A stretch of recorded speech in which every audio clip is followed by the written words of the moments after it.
Welcome to Australian Hiker, your online hiking resource. We're your hosts, Tim and Jill Savage.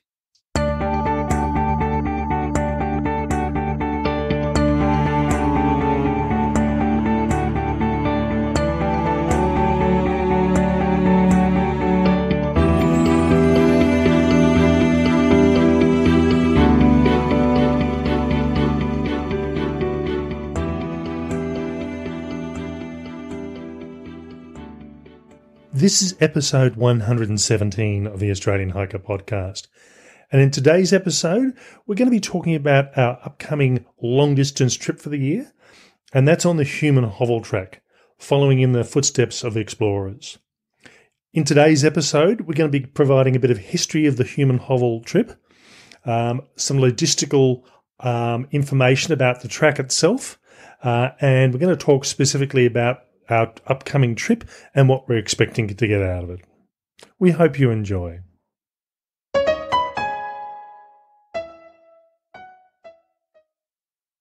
So just before we get started, we'll have a look at, firstly, why it's called Hume and Hovell Track. The main reason is Hamilton Hume and William Hovell were the two explorers that in 1824 set off from Yass in New South Wales on the west side of the Great Dividing Range, heading south, originally planning to get to Port Phillip. They ended up in Corio Bay, which is where the current site of Geelong is. So we're not going to be doing the whole trip, but certainly as far as Albury, which is about 426 kilometres. So they headed off around September, October in 1824. And Hamilton Hume was, he was actually someone who was born in Australia and had a very strong reputation for bushcraft and understanding the ways of the Australian bush. He had been doing that from a very young age, and his family had a land holding near Appin, I think it was, and also as he got older, he ended up with additional land in the Yass area. And William Hovell was actually a naval officer by training. By all accounts, he was very good at navigation, and the two of them got together at the request of the current governor in 1824, and they decided that they would head south and essentially discover what was there. I think from what I can tell from things like the accounts that are held in the State Library of New South Wales, in Trove, which is a holding of the National Library of Australia, as well as having a look at some of the journals of the time, there wasn't a lot south of Yass at the time, and so there was a lot of exploration for discovery of farming land, but also in particular, you have to remember that in those days, seaports were the big thing, and there was a lot of exploration to discover the next big river, because, you know, you need to be able to sail your boat up a river, apparently. So it was a different time. It's a really interesting one to have a look at some of the history here, because, you know, by all accounts, Hume, who was a little bit younger than Hovell, was pretty much the driver of the success of the expedition. As I said, Hovell was very good at navigating, but Hume definitely knew his way around the bush.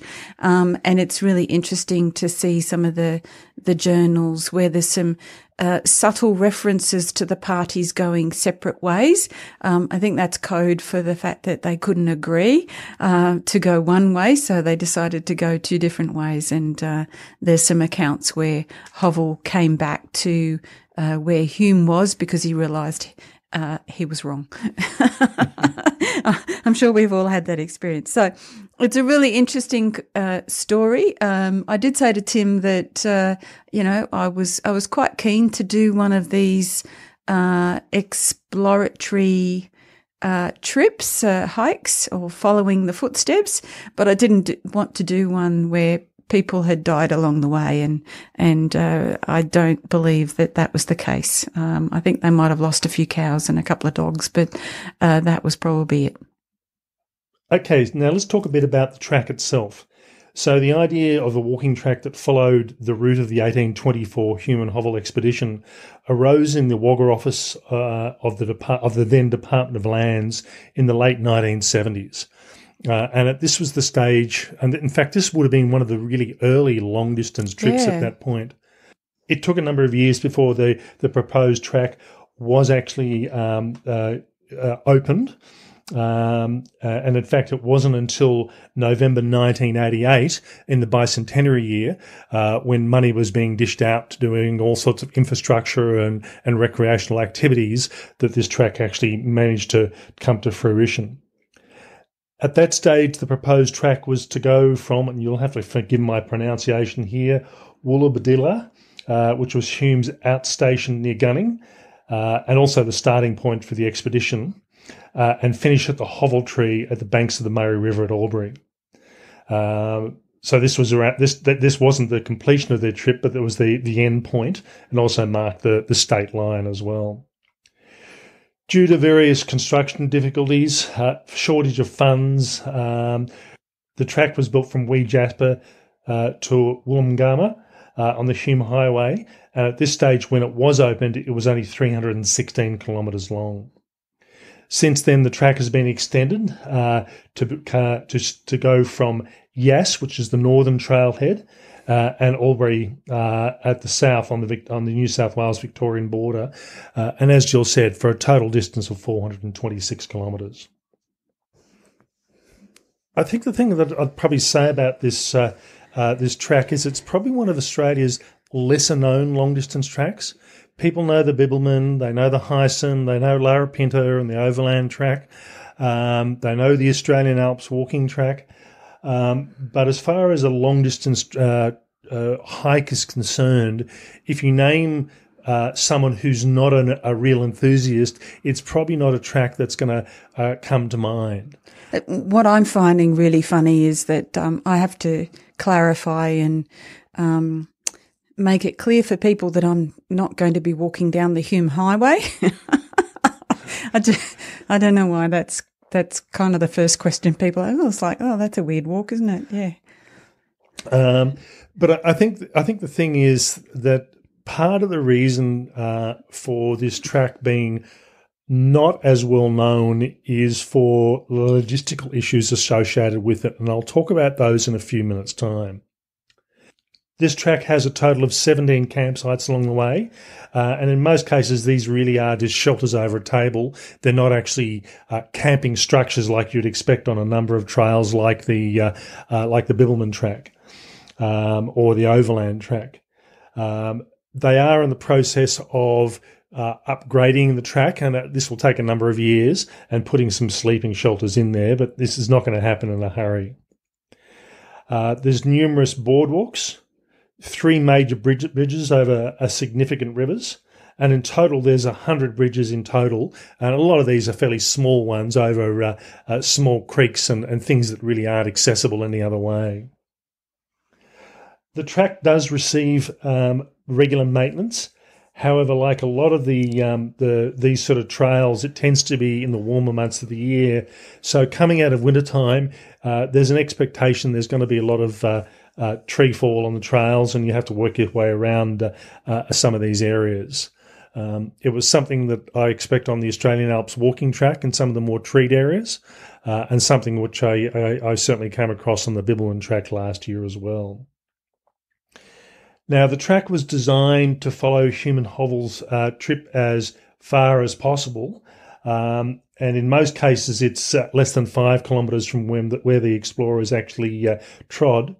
And a number of places, it's on the actual route itself. And in this case, where that does match up, the guides and the map that are available for this trip do describe what you're actually seeing and what Hume and Hovell actually saw themselves.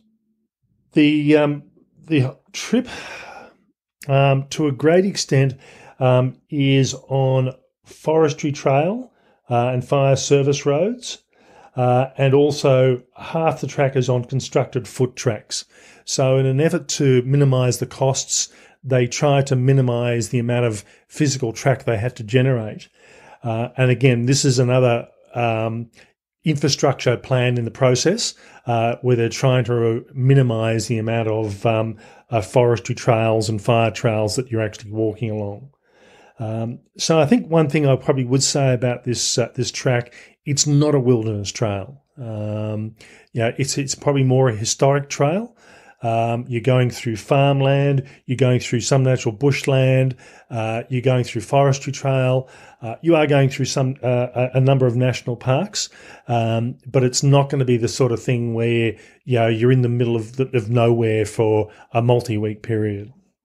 So the thing that's interesting me most about this is that, that mix of experience that we're going to have. Tim, you were saying that it was management road, it was fire trail, it was rural land, it was native park.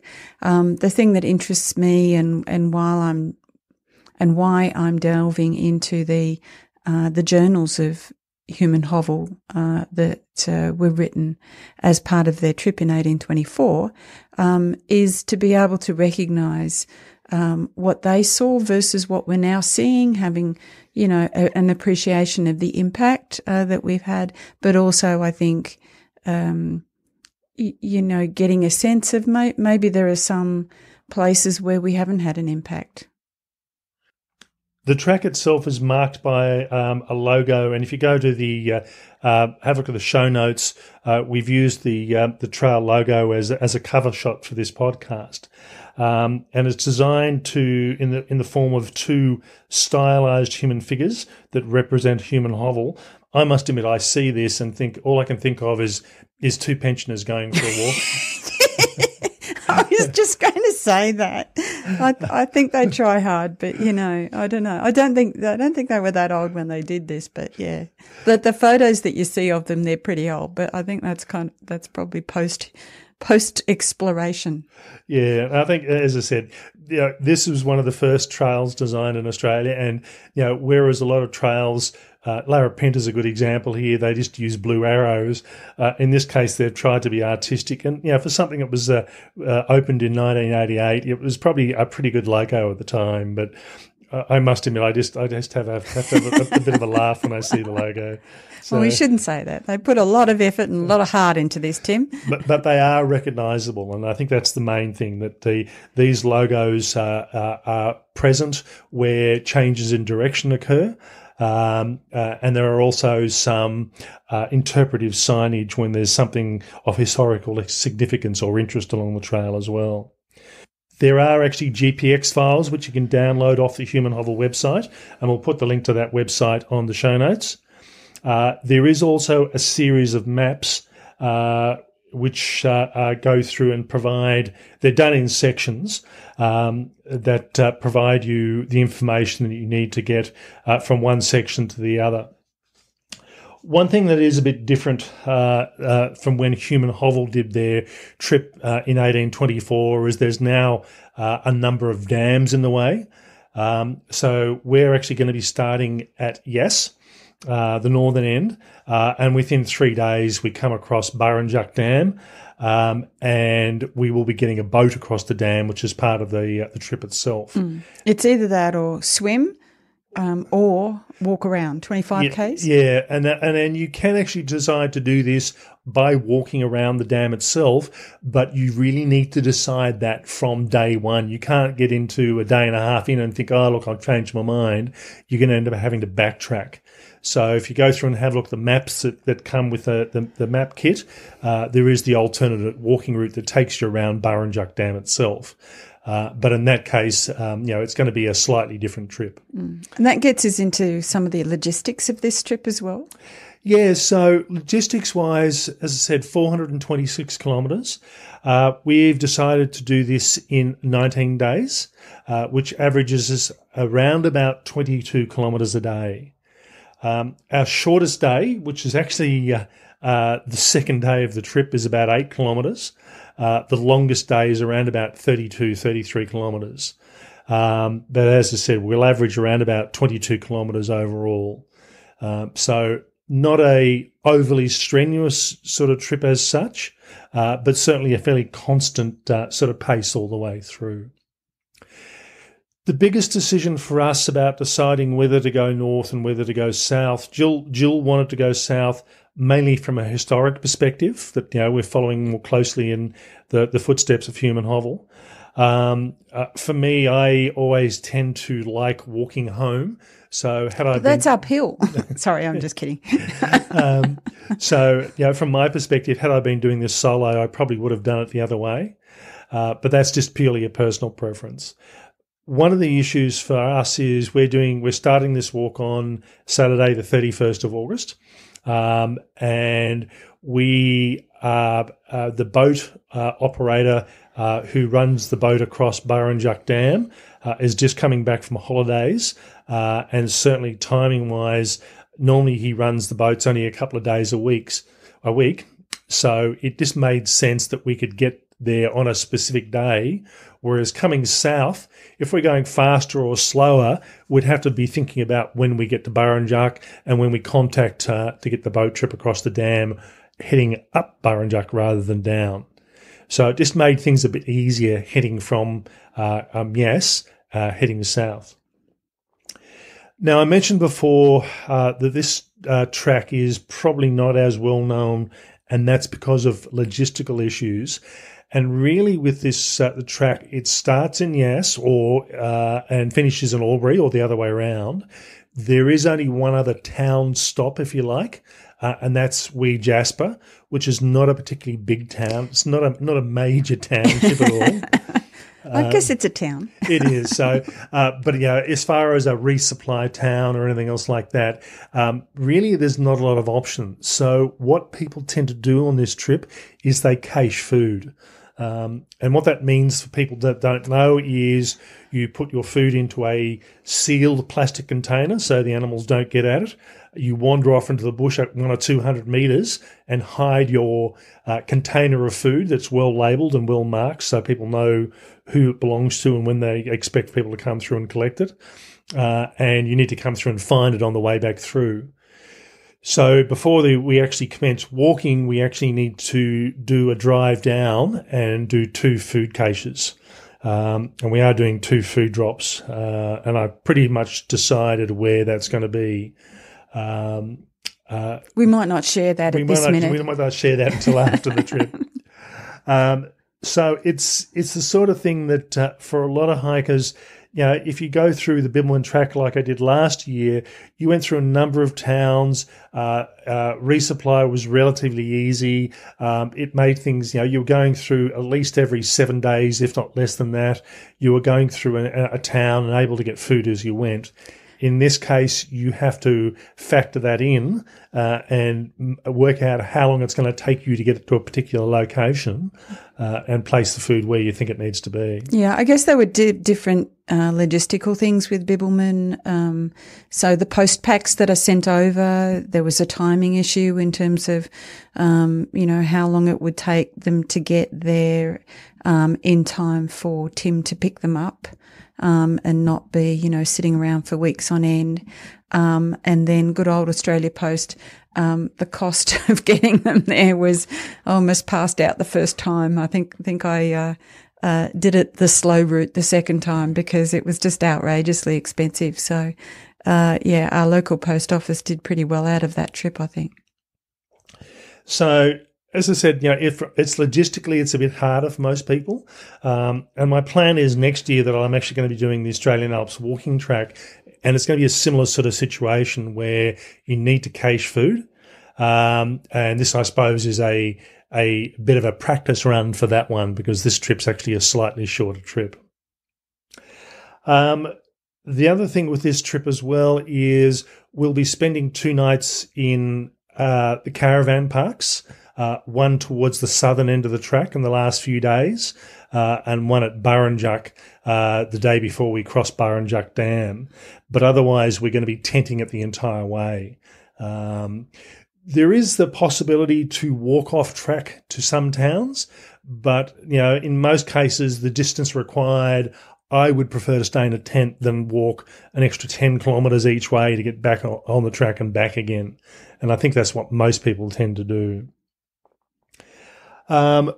Temperature-wise, taking the extremes in the middle of winter, you can get down to as low as minus 10 degrees, which means potentially you can end up with snow during the really cold months, but that's an extreme. And you can also end up getting as high as sort of mid-20s in the middle of winter, but again, the opposite, that's the extreme. So for us travelling in September, we're expecting the temperatures to be down to about 0 degrees to 2 degrees at night time. Daytime, sort of that 15 to 17, 18 degree, which was quite a nice temperature for walking. Now, there was a couple of reasons that I wanted to do the track at this time of the year. One, it's outside school holidays, so it means there's less people taking up infrastructure. Yeah, I'm not so sure we're going to meet too many people along the way, Tim, but hey. Well, we do know from talking to people on some of the social media blogs that there is at least one other group that'll be out on the track at the same time as we will. Whether we come across them, I don't know.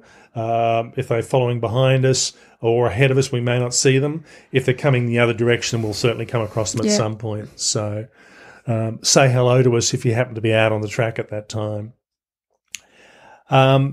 So temperature-wise, we'll be geared for that. From what I can understand, doing the research, there's a reasonable phone signal about every 2 to 3 days. Now, having said that, phone signal and internet signal are 2 separate things. Just like the other trips we've done, I do plan on posting podcast as we go. But my scheduling of releasing late Tuesday night, early Wednesday mornings may change. I'll need to post whenever I know I can get signals, and if it's a day early or a day late, keep that in mind. So certainly our first podcast on the trail is likely to be on the Tuesday rather than the Wednesday, because that's when I know we can get internet signal. The day after or day after that, maybe not the case. One of the other logistical issues from my perspective is because we've really only got those 2 times, one virtually 3 days in and one sort of 2 to 3 days before the end of the trip, where we get access to a PowerPoint. It means that we're going to have to carry enough battery backup for pretty much around about, I think it's around about 13 or 14 days. So I've got an industrial strength battery pack, which I'll be taking with me. Which you can carry. I can carry. You can have the weight of that. Good on you. My smaller one, which I took last year, which lasted me 8 days quite comfortably, only weighed just under 200 grams. The one I'm looking at this year is closer to sort of 500 to 600 grams. But that's what I need to do if I'm going to be running an iPad, a GPS. I'm running headlamps. I'm running cameras and everything else that needs recharging through that period. So I'm pretty sure that the pack I've chosen will suit very well. And I'm hoping to be carrying a small solar charging panel as well, just to help top that up as I go. But I've still yet to confirm that. One of the things I just need to point out that because we'll be doing our posts, so this is just a bit of pre-warning, our posts using an iPad, we do find that when we do the internet, write the internet posts and publish them via the iPad, we end up with some kind of weird things in the articles. I can't describe it any other way. I know numbers. Yeah, yeah. Random numbers appear. Yeah, that's right. They're not there, and then suddenly they are, and you try to fix them, you make it worse, and anyway, then you give up. So what happened last time when Tim was away and he was posting using his iPad was that I would go in after he'd published and I would kind of tidy some things up. We're not going to be able to do that until we get to the end, so bear with us, and don't think that, we've gone mad or, just taken some alcohol and gotten drunk and done something silly. It's just random. Okay. So if you see odd things in the middle of text, just have a bit of a chuckle, not at us, but with us. That would be good. On our website, we have a section called Journeys, which up until just recently was purely on the Bibbulmun Track. We've now entered a new section for the Hume and Hovell Track, and we'll be posting at weekly intervals up until around about day 14, and then we'll go daily posts. And throughout the trip, providing we have enough data signal to post, we'll be posting it on a daily basis or as best we can. And again, that's going to be at random times during the day. If we happen to be on a hill and we get an appropriate signal, we'll post. So go through and check on a daily basis to see how we're going. The other thing we'll also be doing, which I did last year on my Bibbulmun Track hike, we'll have an online map, and you can follow us on the trip as well. Now, sometimes there's a bit of a lag, so you might not know exactly where we are. And I know last year there were a couple of occasions when it was pouring with rain and I was in a heavy forest. The satellite just wasn't picking up the signal, but did it the next day quite comfortably. Mm-hmm. So you'll be able to see how our progress is going and see how we're going for the trip itself. Yeah, that was a bit of a worry that from afternoon one day to about 10 o'clock the next morning, Tim hadn't moved. And it was like, so a bit of a distraction for me. I guess the distraction will be for Tim's sister this time round, so she can experience that one. All right, so this is just a bit of an overview of what we're expecting and a bit about the track itself. We hope you're going to look forward to following us on this trip as much as we look forward to doing this. So you can hike the track vicariously through us. As I said, we'll do a full write-up at the end of the trip, and we'll do daily posts as regularly as we can. I'll go through and provide links in our show notes, and also on the day we start, I'll provide a series of links where you can follow us along on Twitter, Facebook, Instagram, as we travel along on this trip as well.